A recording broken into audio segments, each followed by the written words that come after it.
355 is the magic number for Harrison Frazars. Settle in as we rewind the week with the latest edition of Monday Backspin from PGA TOUR.com. Hey everyone, welcome to Monday Backspin. I'm Amanda Balionis, and we're going to be taking a look back at the FedEx St. Jude Classic in Memphis, Tennessee. Since the beginning of this season, it's been week in and week out of unpredictability, which has made the PGA Tour season so exciting so far. And this week, well, it was no exception, as PGA Tour veteran Harrison Frazars went head-to-head with Robert Karlsson for the 11th playoff so far in 2011. Frasier, who's been on tour for 13 years, had a chance to walk away with the victory in regulation, but put one in the water on the 18th for a bogey and to drop back to 13 under with Karlsson.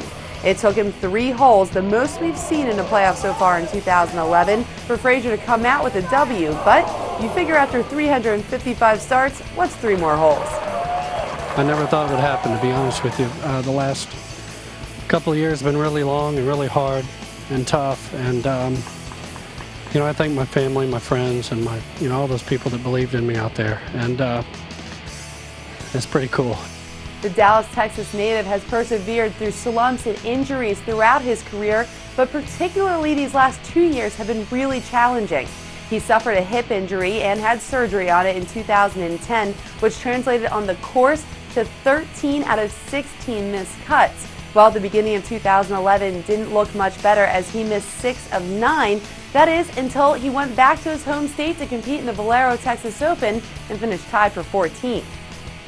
Frasier said that he felt like he was coming close after the strong performance in Texas, and that it just proved if he stopped thinking so much and relaxed, there was some pretty good stuff underneath there. Frasier has had 4 runner-up finishes in his career and is also known for the 59 he shot in Q School back in 2008.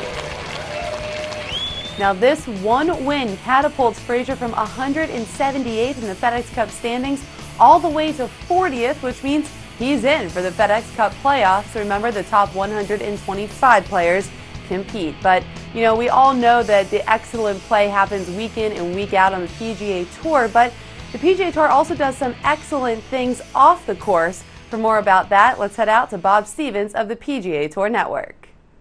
Amanda, what continues to impress me about the FedEx St. Jude Classic is just how involved Memphians still are with the St. Jude Children's Research Hospital 20 years after Danny Thomas passed away. The kids were involved in caddying for the players during the Wednesday Pro-Am. They, of course, designed the bibs that the caddies wore. Brian Gay offered $100 for every birdie that he made this week to St. Jude, and guess what? 4 other players immediately joined suit. Speaking of suits, John Daly's pants now up for auction. They were helped in their design by the Loudmouth folks by a couple of future fashion designers who happen to be patients at St. Jude's Hospital.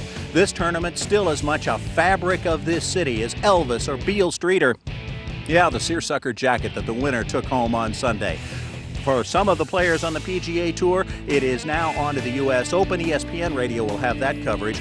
We're on to Hartford, Connecticut, and the Travelers Championship a week from Thursday. Our opening round coverage, of course, will begin as it always does at noon Eastern on Thursday. Been a great week in Memphis. Amanda?